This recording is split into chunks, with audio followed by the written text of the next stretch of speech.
Assalamualaikum warahmatullahi wabarakatuh. Saya Yosua Krisopres Narwastu, NIM 1057211104523, Prodi Manajemen, Fakultas Ekonomi dan Bisnis. Saya akan mempresentasikan hasil tugas individu saya mengenai pengertian software, sejarah software, dan fungsi software.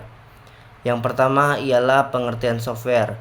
Software disebut juga dengan perangkat lunak, merupakan kumpulan beberapa perintah yang dieksekusi oleh mesin komputer dalam menjalankan pekerjaannya. Perangkat lunak ini merupakan catatan bagi mesin komputer untuk menyimpan perintah maupun dokumen serta arsip lainnya. Software merupakan data elektronik yang disimpan sedemikian rupa oleh komputer itu sendiri. Data disimpan ini dapat berupa program atau instruksi dijalankan oleh perintah maupun catatan-catatan yang diperlukan oleh komputer untuk menjalankan perintah yang dijalankannya. Untuk mencapai keinginan tersebut, dirancanglah sebuah logika. Logika yang disusun ini diolah melalui perangkat lunak. Yang kedua ialah sejarah dari software. Sejarah dari software ini terbagi menjadi 4 periode atau 4 era. Yang pertama ialah era pioner. Pada era pioner ini, bentuk software komputer pada awalnya adalah sambungan-sambungan kabel ke antar bagian dalam komputer. Cara dalam mengakses komputer adalah menggunakan punch card, yaitu kartu yang dilubangi. Penggunaan komputer saat itu masih dilakukan secara langsung. Sebuah program digunakan untuk sebuah mesin tertentu dan untuk tujuan tertentu. Di era ini, software komputer merupakan satu kesatuan dengan sebuah hardware. Bisa dilihat di gambar. Yang kedua adalah era stabil. Pada era stabil ini, baris-baris perintah software komputer yang dijalankan oleh komputer bukan lagi satu-satu, tapi sudah banyak proses yang dilakukan secara bersamaan atau multitasking. Software komputer pada era ini juga mampu menyelesaikan banyak pengguna atau multi-user dan secara cepat atau langsung atau real time. Di era ini juga lah mulai dikenal sistem basis data yang memisahkan antara program dan data.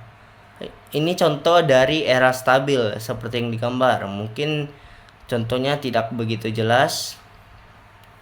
Terus di era yang ketiga adalah era mikro.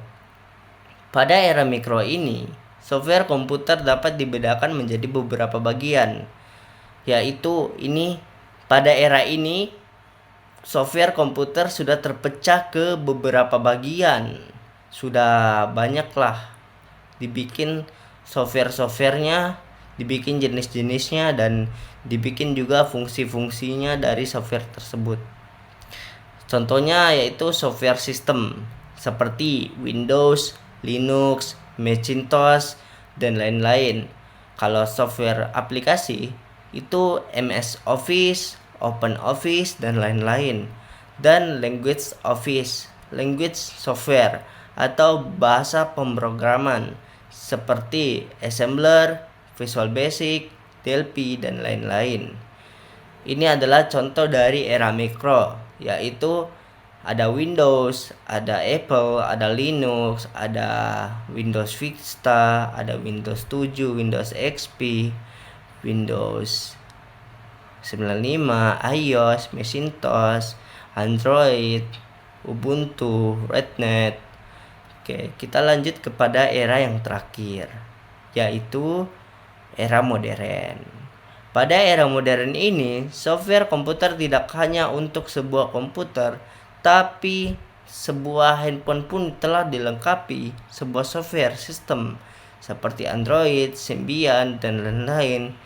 Tingkat kecerdasan ditunjukkan oleh software komputer pun semakin meningkat.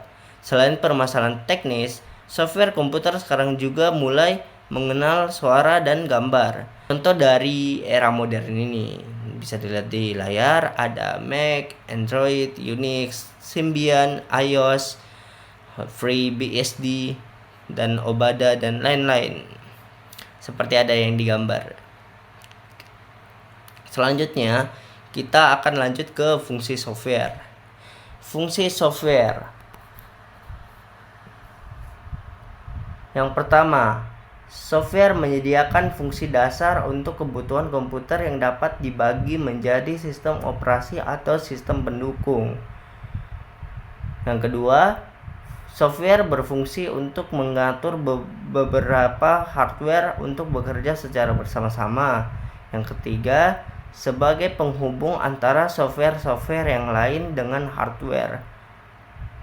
Yang keempat, sebagai penerjemah terhadap software-software lain dalam setiap instruksi ke dalam bahasa mesin sehingga dapat diterima oleh hardware dan dijalankan.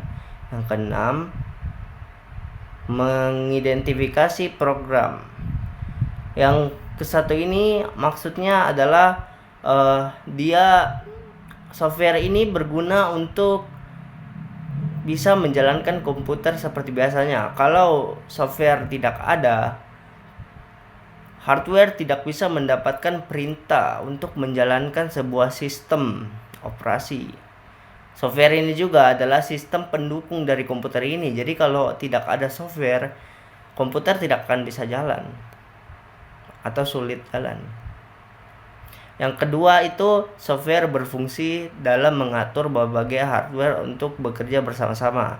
Seperti yang tadi saya jelaskan, software itu berfungsi untuk mengatur beberapa hardware seperti aplikasi-aplikasi secara bersamaan. Terus kita misalnya kerja tugas dan kita mau kerjakan hal yang lain, kita bisa langsung buka halaman baru atau tab baru tanpa harus merasa nge-lag karena sudah ada software yang menampung aplikasi tersebut supaya tidak berat pada saat dijalankan secara bersamaan. Yang ketiga adalah penghubung antara software-software yang lain dengan hardware. Sama di contoh yang kedua,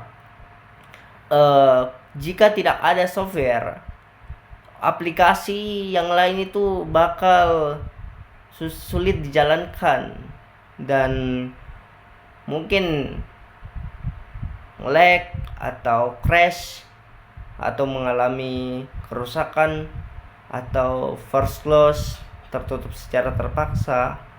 Yang kelima adalah mengidentifikasi program. Tanpa software ini, software berguna untuk mengidentifikasi program apa yang ada di komputer tersebut. Misalnya kalau sebuah program tidak memiliki nama di komputer tersebut, bisa dikatakan itu virus.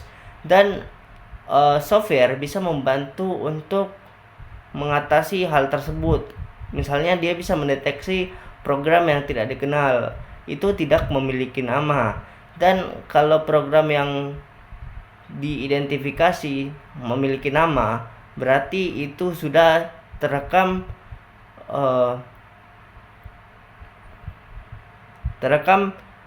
bahwa program itu sah di dalam komputer tersebut.